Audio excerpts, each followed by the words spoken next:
أشهد أن لا إله إلا الله وحده لا شريك له وأشهد أن محمدا عبده ورسوله اللهم صل وسلم وبارك على محمد وعلى آله وصحبه ومن تبعه بإحسان إلى يوم الدين. Tuan-tuan yang dirahmati Allah sekalian, pertamanya kita lafazkan rasa syukur kehadrat Allah Subhanahu wa taala kerana Allah Subhanahu wa taala masih lagi berikan kesempatan dan peluang kepada kita semua. Hari ini hari yang ke-18 kita berpuasa. Namun demikian masih ada manusia yang dia tak tahu apa tujuan dia puasa. Kalau kita tanya pada dia, kenapa engkau puasa? Dia garuk kepala, dia kata, entah, orang lain puasa, aku puasa juga.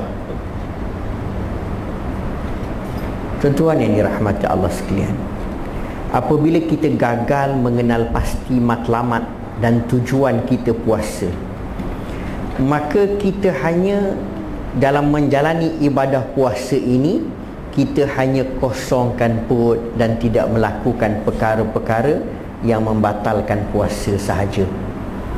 Adapun perintah Allah yang lain kita tinggal sebab tak tahu matlamat.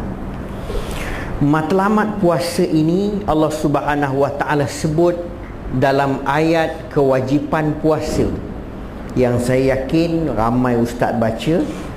Ya ayyuhallazina amanu kutiba alaikumusiyam kama kutiba alal ladzina min qablikum la'allakum tattaqun. Jadi setiap orang kena tahu matlamat dia puasa. Tujuan dia puasa Allah sebut la'allakum tattaqun, mudah-mudahan dengan puasa itu kamu jadi orang yang bertakwa. Bila kita tahu matlamat kita, tahu matlamat puasa untuk jadi manusia yang bertakwa, tak mungkin orang yang bertakwa dia puasa tapi dia tak solat. Tak kena dengan tujuan puasa. Tujuan puasa nak suruh jadi orang yang bertakwa, tiba-tiba dia tak solat. Dia mari solat tarawih. Tuan-tuan, kalau nak buat perbandingan solat ni kan, macam kalau kita ibaratkan kereta, solat fardu tu kereta Mercedes kan, solat tarawih ni Viva kan. Tapi orang kejoh hak Viva ni, orang tak kejoh hak Merc. Tuan-tuan yang dirahmati Allah sekalian, Allah Subhanahu wa taala meletakkan matlamat ini, tujuan ini, supaya apabila kita menjalani ibadah puasa ini, kita kena ingat. Lepas pada ni, kalau orang tanya kepada kita, sebab apa engkau puasa? Inilah jawapan dia, la'allakum tattaqun. Mudah-mudahan dengan puasa ini aku jadi orang yang bertakwa. Bila dia faham matlamat ini, bila tiba waktu salat, dia mari perasaan malas kan, nafsu akan meruntun kita, rasa malas. Dan apabila perasaan malas itu menyelubungi diri kita, kita ingat balik, aku tujuan puasa nak suruh jadi orang yang bertakwa. Tak betul ni. Takkan orang yang bertakwa nak jadi orang yang bertakwa tak salat? Takkan nak jadi orang yang bertakwa keluar daripada rumah kalau muslimat tak tutup aurat? Maknanya bila kita buat perkara, maknanya kalau kita tak salat, kalau yang muslimat keluar daripada rumah aurat tak tutup, dia tak faham tujuan dia puasa. Dan dia tidak ada tujuan puasa melainkan hanya mengosongkan perut dia. Tuan-tuan yang dirahmati Allah sekalian, ini dia yang Allah Subhanahu wa taala sebut takwa. Dan orang yang bertakwa ini juga dia kena jaga adab-adab lah dalam dia menjalani Ramadan ni. Hari ni kita puasa kan, bila sebut Palestin, kita rasa hati kita bersama dengan rakyat Palestin. Kita marah dengan kejahatan Yahudi laknatullah. Kita cuba merasai bahawa orang Palestin ni dia puasa macam kita, tapi dia berbuka tak sama dengan kita. Semua orang rasa macam tu. Tetapi sedar ataupun tidak, dalam kita berpuasa ni, kita cuba nak merasai penderitaan rakyat Palestin, tetapi dalam masa yang sama kita beli makanan banyak penuh atas meja. Menjelang sahur, sebahagian daripada makanan itu masuk tong sampah. Takkan orang yang bertakwa, tuan-tuan kena ingat balik, takkan orang yang bertakwa dia buang makanan dia. Kita angkat tangan tadah, ya Allah, murahkanlah rezeki aku. Ni semua orang minta murah rezeki. Ketika Allah beri rezeki pada dia, rezeki tu masuk dalam tong sampah. Lepas tu bila mari kesempitan kita, rezeki tu makin sempit, kita duk hairan, macam mana sempit ni, aku minta hari-hari dah, tapi hidup makin sempit. Tuan-tuan, saya buka laman web Jabatan Pengurusan Sisa Pepejan, JPSP. Rakyat Malaysia ni dia menghasilkan sisa pepejal. Sisa pepejal tu sampah lah. Satu hari 20,000 tan sampah di pusat pelupusan sampah seluruh negara. Satu hari 20,000 tan. 45% daripadanya adalah makanan. Bilang 9,000 tan makanan dibuang satu hari. Ni statistik luar Ramadan. Bila masuk bulan Ramadan, sampah bertambah lah, sebab dia ada bazar dan bazir. Kan?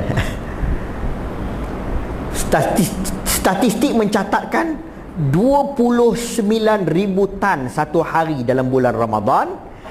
55%, bukan 45 luar Ramadan. Masuk Ramadan 55% adalah makanan. Bermaksud rakyat Malaysia buang makan pada bulan Ramadan 15,000 tan satu hari. Tuan-tuan, banyak tu. Kita beli semua yang kita nak, kita beli. Kita bawa anak kita, anak yang kita latih puasa ni, maklumlah bila dia latih puasa, kita tak tergamak nak menolak permintaan dia. Dia minta, abah yang ni bungkus, abah yang ni bungkus, abah yang ni bungkus. 5 kuih tu, kan? Sebab dia bagi, bapak kata tak apa, ambil. Sebab bapak lagi teruk pada anak. Anak 5, bapak 10. Tapi tuan-tuan, sedar tak, bila kita bawa balik ke rumah, kita tak makan mana pun. Hak ni kita cubit sikit, hak ni kita cubit sikit. Menjelang sahur, semua makanan ini masuk tong sampah. Allahu Rabbi. Inilah yang berlaku. Hari ni biasa ustaz-ustaz ni dia datang, dia tegur hak makan banyak. Kan? Hak yang makan sikit tak kena. Hari ni hak yang makan sikit tu kena. Hak makan sikit buang, makan sikit tak buang tak apa. Makan sikit lepas tu dibuang. Tuan-tuan yang dirahmati Allah sekalian. Padahal kalau ikut logiknya, luar pada Ramadan kan makan kita banyak. Kita ada sarapan, lepas tu pukul 10 ada makan pula kalau duduk kerja pejabat kan. Lepas tu makan tengah hari, minum petang, makan malam. Habis main syak luar Ramadan, keluar-keluar tu, jom teh tarik orang 6. Masuk Ramadan dia jadi 3. Sahur, buka puasa adalah more sikit, 3. Daripada 6 kita makan luar Ramadan jadi 3. Patutnya jumlah makanan yang dibuang akan berkurangan. Waktu makan kita dah jadi separuh. Patut makanan yang dibuang pun patut separuh lah. Daripada 9,000 tan menjadi 4,500 tan ataupun 5,000 tan sepatutnya. Rupa-rupanya tuan-tuan, hak time kita buka puasa tu package 6. Kan? Kita package 6 sekali dalam satu. Itu yang buang banyak tu. Takkan takkan orang yang bertakwa, yang tujuan puasa ni nak suruh dia jadi orang yang bertakwa, takkan orang yang bertakwa buang makanan sewenang-wenang. Ni ada baki lagi tuan-tuan. Tuan-tuan kena pesan pada anak-anak, pada isteri. Kempen minima, kalau habis tu mana paling sikit, terpaksa buang pun paling sikit, kalau boleh sifar.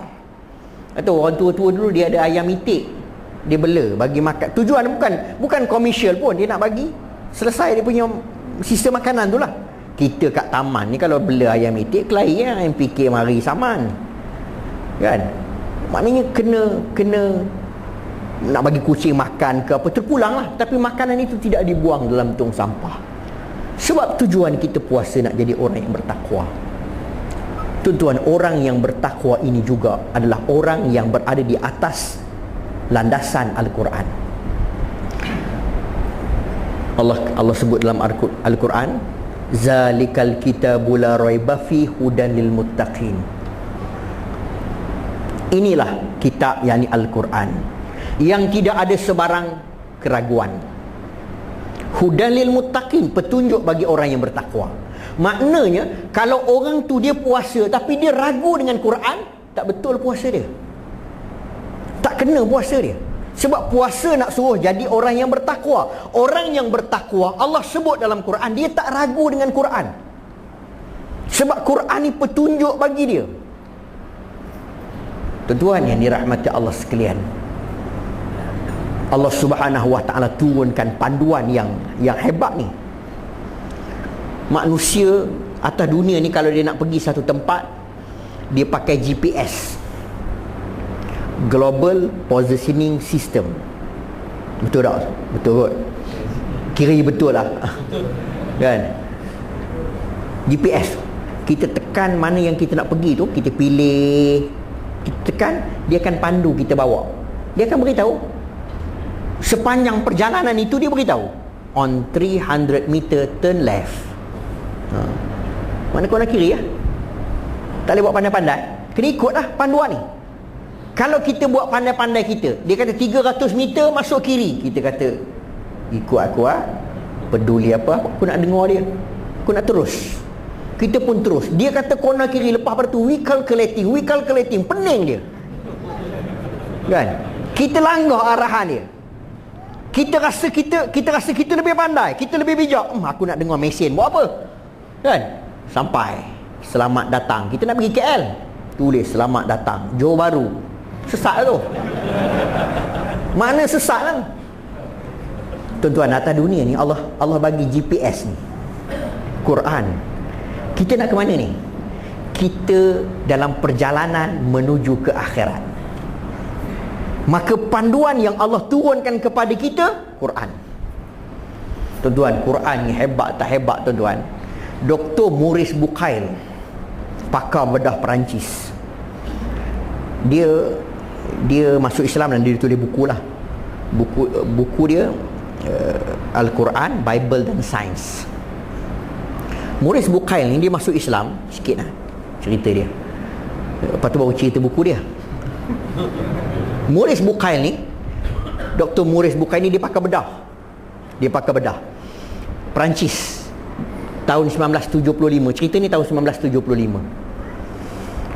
Masa tu Perancis, Mesir dengan Perancis buat hubungan antara menjalinkan hubungan dua negara ni lah, Perancis dengan Mesir. Bila berlaku hubungan ni, maknanya adalah yang barang yang dipinjamkan daripada Mesir hantar ke Perancis kan. Jadi oleh kerana Mesir ni dia tak ada panda kan, kalau ada panda dia hantar panda, dia hantar mumia kan, mumia Firaun tu, mayat Firaun tu kan, dihantar ke Perancis dan ramai pakar datang buat kajian ni. Dan Dr. Maurice Bucaille antaranya yang buat kajian, dan dia kagum dengan satu mumia ni. Dia kata mumia ni berdasarkan kepada apa yang aku teliti, aku kaji, dia kata dia ni mati lemas dalam laut dan tempoh dia lama tenggelam dalam laut. Tapi dia kata satu misteri yang dia tak dapat jawapan. Dia kata bagaimana mayat yang terlalu lama dalam laut, hari ni orang boleh tengok tersimpan elok. Biasa dalam laut ni kalau tempoh lama lebih pada sebulan, pakai tak jumpa dah. Kan? Ini jumpa ni, orang boleh tengok. Jarak antara kita dengan Nabi, dengan Rasulullah dah 1400 tahun. Ni dengan Nabi Musa tu 1000 tahun lagi. Jadi dia tulis laporan. Dalam laporan dia masukkan misteri ini yang tak terungkai ni. Dia kata macam mana mayat yang begini lama boleh selamat dan hari ni orang boleh tengok. Dan kawan-kawan ni bila baca laporan dia, kawan-kawan ni, kau tahu tak jawapan dia? Dia kata aku tak tahu. Kalau kau nak tahu cerita-cerita pelik, cerita-cerita kartun ni, kau pergi tanya orang Islam. Orang Islam ada versi dia. Kawan ni beritahu. Dia tak percaya. Dia lihat, dia cek-cek dalam Bible, tak jumpa jawapan. Dalam Bible ada pertarungan antara Musa dengan Firaun, tapi lepas daripada matinya Firaun, noktah setakat tu. Sehinggalah dia berjumpa dengan jawapan yang dia cari. Jawapan itu dijumpa di mana? Dalam Quran. Allah sebut pada surah Yunus ayat 92. Falyawma nunajjika bibadanika ila akhiril ayat. Pada hari ini aku selamatkan badan Firaun, jasad Firaun ini sebagai pengajaran untuk manusia di masa depan. Dia terkejut, dia kata ini jawapannya. Inilah jawapan yang aku cari. Rupanya Allah janji untuk menyimpan, dan jawapan itu ada dalam Quran. Dan dia masuk Islam, dan nama dia Dr. Yahya Muris Bukhail. Kaji Firaun ni tuan-tuan. Hari ni orang nak pergi tengok Firaun, masuk dalam, kena pergi kat piramid tu, kena bayar. Free, bukan free, kena bayar. Maknanya jahat tak jahat Firaun ni. Daripada zaman dia hidup dia kutip duit. Daripada zaman dia hidup dia kutip duit daripada rakyat, sampai dia mati dia kutip lagi.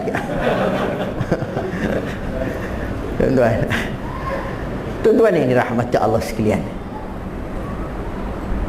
sedangkan Quran turun, tuan-tuan, Firaun ni, kalau tuan-tuan baca sejarah jumpanya Firaun dalam piramid, orang tahu mumia Firaun ni terselamat. Raja-raja Mesir dalam piramid tu makam dia raja, kan? Orang jumpa mayat Firaun ni tahun 1880-an. Dr. Muris Bukhail kaji tahun 1975. Quran turun 1400 tahun yang lalu. Quran telah sebut aku selamatkan jasad Firaun. Masa tu manusia tak tahu Firaun ada di mana. Quran telah beritahu aku selamatkan. Sehinggalah kemudiannya orang dulu dia tak tanya banyak. Dia beriman. Dia kata mana Allah kata simpan, tak ada pun. Bohong tak ada. Orang dulu dia beriman. Mari zaman kita jumpa. Kajian hari ni jumpa mayat Firaun tu, mumia Firaun. Dan orang boleh buat kajian. Dr. Muris Bukhail masuk Islam. Yakin dengan Islam. Takkan tuan-tuan nak yakin dengan Islam kena pergi jumpa Firaun dulu kot. Kan? Tak kena.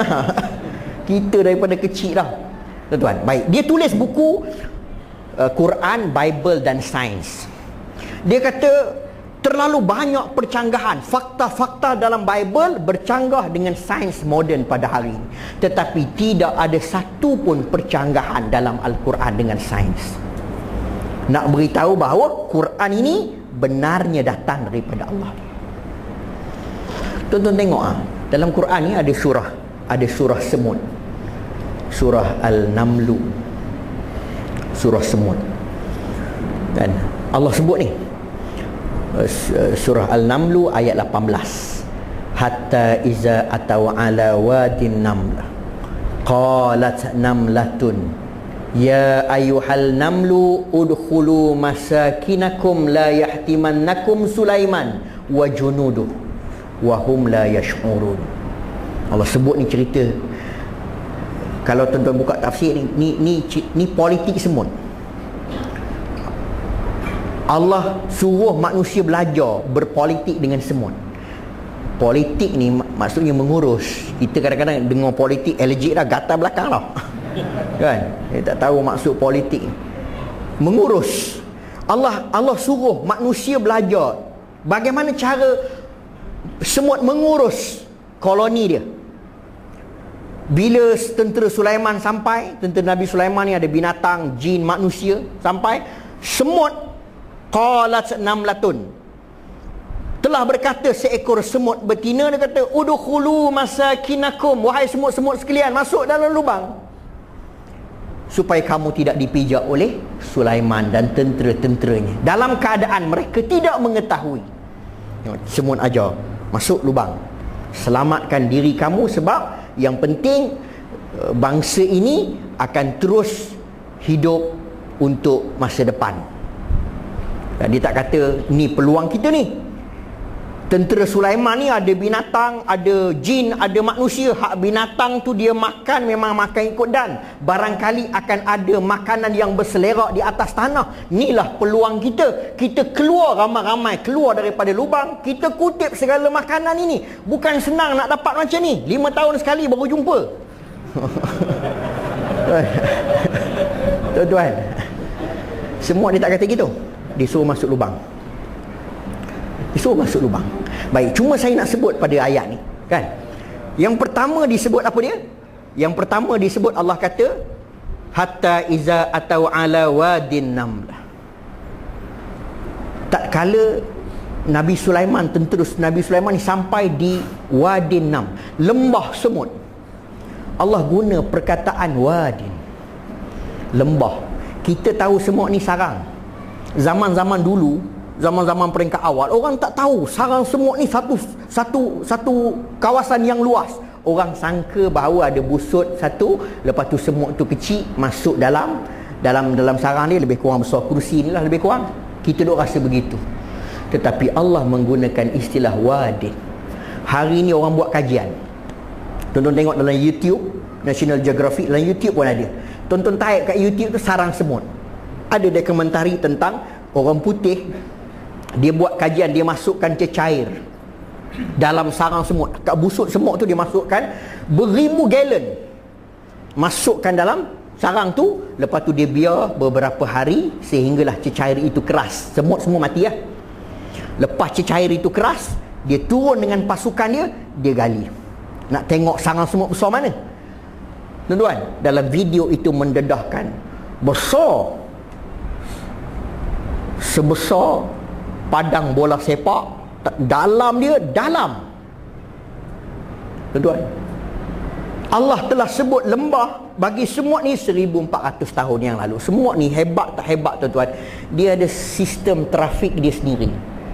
Dalam satu sarang tu ada bilion, kan? Ada bilion semut. Tuan-tuan pernah jumpa tak semut dia jam, traffic jam di sarang dia? Pernah jumpa? Tak jumpa. Dia punya trafik dia hebat. Dia boleh selesai pengurusan trafik dia, tak ada jam, tak ada. Kan? Satu. Kemudian yang kedua, sistem aliran udara dia. Sebab udara yang tak cukup menyebabkan telur-telur dia tak boleh nak menetas. Duduk dalam tanah. Dalam tanah ni panas. Sistem udara kena sempurna. Semut berjaya buat sistem udara yang paling sempurna dalam tanah. Kan? Walaupun panas, tapi sistem udara tu menyejukkan dia, telur dia boleh menetas dengan baik. Kita duduk dalam tanah panas, tuan-tuan, tak percaya tuan-tuan, esok try duduk dalam tanah. Kan? Lepas tu kalau banjir, kan? Kalau banjir, ada laluan dia yang air akan masuk, ada laluan air tak masuk. Hebat, tuan-tuan. Maknanya kalau nak cerita bab terowong semat, semut dulu terowong semat. Kan? Semut dulu. Tuan-tuan yang dirahmati Allah sekalian. Kemudian Allah sebut dalam ayat ni apa dia? Allah kata qalat namlatun. Kan? Bila qalat, perempuan lah, kan? Telah berkata seekor semut betina. Ulama dulu dia kata, pasal apa Allah sebut dalam Quran semut betina? Semut betina yang bagi arahan, ya ayuhal namlu udkhulu masakinakum, wahai semut-semut sekalian, masuk dalam lubang. Semut betina bagi arahan. Ulama-ulama dulu dia tulis, pasal apa Allah sebut semut betina? Oh, barangkali semut yang mula-mula nampak tentera Sulaiman ialah semut betina. Sebab itulah dia laung. Sebab itulah Allah sebut dalam Quran semut betina. Tetapi hari ini apabila manusia buat kajian tentang koloni semut, dalam satu sarang semut ada ratu semut. Yang jadi ketua kepada semut tu ratu. Ratu ni jantan ke betina? Betina lah. Manusia baru tahu ketua kepada semut betina zaman ini. Quran telah menyebut 1400 tahun yang lalu. Ajaib. Sebab apa? Sebab ayat Allah ni, ayatullah, ayat Allah ni, dia ada dua. Satu hak kita baca dalam Quran, satu hak kita tengok. Kita keluar tu kita nampak matahari, bulan, bintang, hujan, kan, langit. Itu juga ayatullah. Ayat ni tanda, kan? Kita duk sebut ayat-ayat, kita pun tak faham maksud ayat tu apa. Ayat tu tanda. Ayatullah, tanda-tanda kebesaran Allah. Jadi bila dua-dua ni datang daripada Allah, ayat yang kita baca itu datang daripada Allah, ayat yang kita tengok itu juga ciptaan Allah, dua-dua datang daripada Allah, tak mungkin akan berlaku percanggahan. Sebab itulah Quran tidak bercanggah dengan sains pada zaman ini. Tuan-tuan, Allah turunkan Quran ni hebat ni. Orang yang buat kajian tentang Quran, dia mendapati benarnya Al-Quran, mukjizat Quran ni bukan saja benar pada fakta sains, benar juga pada fakta jenayahnya. Yang Allah kata nakalam minallah, akan menurunkan jenayah, akan satu cegahan daripada Allah. Tuan-tuan yang dirahmati Allah sekalian, hari ini saya nak ajak tuan-tuan, marilah sama-sama kita meletakkan keyakinan kepada Quran. Setengah orang dia rasa kalau dia buat, dia ikut Islam, dia buat kerja untuk Islam, dia jadi susah. Dia rasa begitu. Tuan-tuan, kita ambil contoh Brunei, kan? Brunei bila dia umum laksana syariat, sebelum dia umum tu tuan-tuan tengok ada demonstrasi. Dia ada hotel di luar negara, ada di California, ada di Los Angeles, ada di London, hotel-hotel dia. Orang demonstrasi, orang putih demonstrasi, minta dia jangan laksana. Kalau laksana, kami akan boykot hotel. Dan bila dia umum pelaksanaan pada bulan Mei baru ni, memang orang putih boykot hotel dia. Mereka mengalami kerugian berjuta-juta ringgit. Tapi manusia ni, dia bila dia fikir selapis, dia nampak rugi. Selapis dia nampak rugi. Tetapi Allah janji, Allah kata wala yansurannallahu man yansuruh innallaha laqawiyyun aziz. Demi sesungguhnya aku akan tolong orang yang menolong agama aku. Kan? Baru ni kita baca dalam internet, diumumkan Brunei jumpa 6 telaga minyak yang baru. Yang 6 telaga minyak ni boleh bertahan 600 tahun. Dia rugi berjuta kerana hotel dia boykot. Allah ganti bilion, tuan-tuan. Apa lagi yang menyebabkan manusia tak yakin untuk kembali kepada Islam? Inilah masa untuk kita, bulan Ramadan yang mulia ini. Kita mari, kita datang, kita bawa hati kita. Tuan-tuan, bila dengar, saya nak minta tuan-tuan bila dengar, tuan-tuan jangan anggap setengah-setengah orang bila dengar ustaz bercakap, mana-mana ustaz bercakap, kadang-kadang kena atas batang hidung dia. Dia letakkan satu syak wasangka. Dia kata ustaz ni kata kat aku ni. Dia kata kan, dia tuduh ustaz ni kata kat aku ni. Rasa-rasa Tok Imam khabar tadi dah. Tok Imam report. Tok Imam kena kan? Ke Tok Bilal yang khabar ni. Sebiji perangai aku ni hak ustaz sebut ni. Kan? Kita tunduk ni malu ni. Kan? Kita pun angkat muka tengok. Masa kita angkat muka tu, kebetulan ustaz pula tengok muka kita. Kita pun kata confirm dah, ustaz ni kata kat aku dah. Saya nak minta tuan-tuan gini, tuan-tuan jangan anggap begitu. Anggap ini kerana Allah sayang kita. Macam mana cara Allah sayang kita? Cara Allah sayang kita yang pertama, Allah gerakkan hati kita untuk datang ke sini. Kita sampai di sini, kan? Bila sampai di sini, kadang-kadang setengah-setengah ada majlis ilmu kita balik. Tapi kebetulan hari tu oleh kerana Allah sayang pada kita ni, Allah nak kita duduk. Tuan-tuan, kita rasa balik pun tak ada apa, duduk sekejap lah. Kan? Kadang-kadang hujan, kan? Allah datangkan hujan, tak boleh nak balik. Kan? Duduk lah. Kemudian Allah sayang pada kita ni, Allah gerakkan lidah para ustaz itu untuk bercakap masalah sebiji macam masalah kita. Itu maknanya Allah sayang pada kita. Allah nak kita buat perubahan. Sebab itulah perlu tazkirah ni. Ada setengah orang ni tak bersetuju. Dia kata tazkirah ni macam memaksa kita untuk dengar. Lepas 4 buat tazkirah, kan? Saya kalau tanya saya, benarkah tazkirah ni macam memaksa? Saya kata ya. Kan? Memang kita nak paksa. Sebab tuan-tuan baca dalam hadis, kalau tuan-tuan rajin baca, di akhirat nanti manusia akan berlepas diri. Dia akan letakkan beban kesalahan pada orang lain.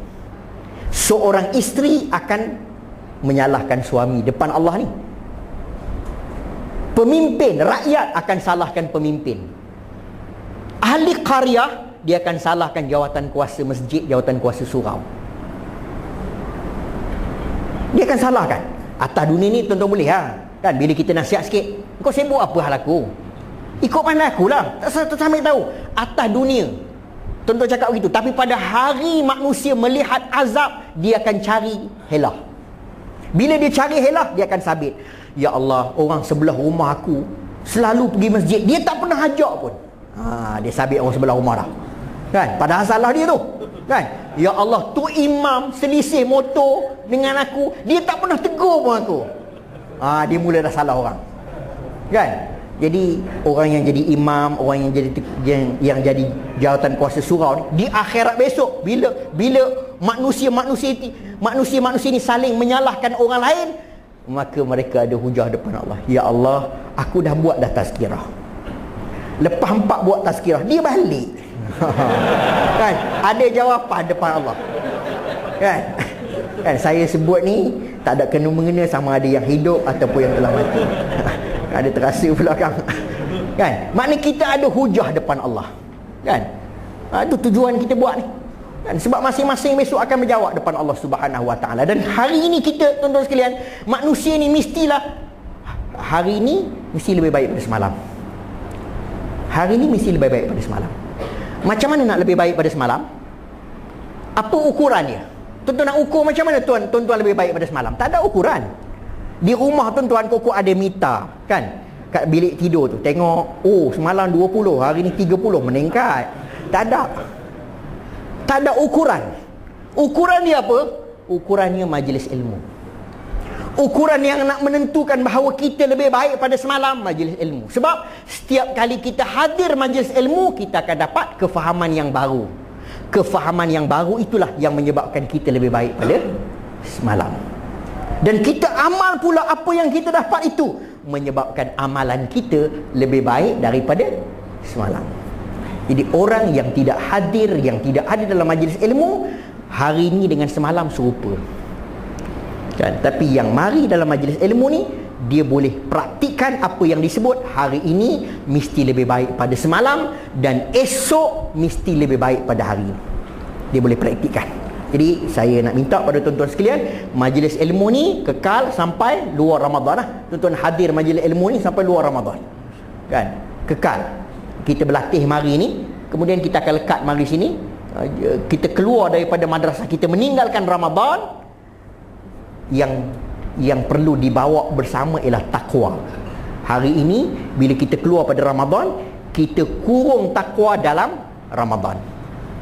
Kita tak bawa sekali, tinggal. Kan? Jadi bawa keluar sekali dan hadir majlis ilmu. Saya dimaklumkan surau ni antara surau yang makmur dengan majlis ilmu, tuan-tuan. Tuan-tuan tak macam orang dulu. Orang dulu, tuan-tuan, tok guru tak banyak. Tok guru dalam satu daerah tu kadang-kadang 2-3 daerah ada seorang tok guru. Kan? Jadi orang daerah-daerah lain kena bermusafir. Dulu kenderaan tak ada, naik perahu lah. Kan? Bawa beras, naik perahu. Itu yang buat, yang wujud sistem pondok tu. Sebab tok guru tak banyak. Tok guru yang hebatnya tak banyak. Maknanya dalam satu daerah tu kadang-kadang tak ada tok guru, kena pergi tempat lain. Jadi orang bina pondok sebelah rumah tok guru, keliling. Hidup sistem pondok tu. Habis bekalan dia akan balik. Untuk dia bercucuk tanam balik, dapat bekalan dia datang pula ngaji. Nak dapat ilmu tu. Hari ni tak payahlah. Tuan-tuan mari surau ni. Tak payah, ustaz. Telefon saya, ustaz, nak buat pondok sebelah rumah ustaz. Tak payah. Aku halau balik. Kan? Tuan-tuan majlis ilmu ni bersepah merata-rata. Kita marilah hadir dekat sini. Kan?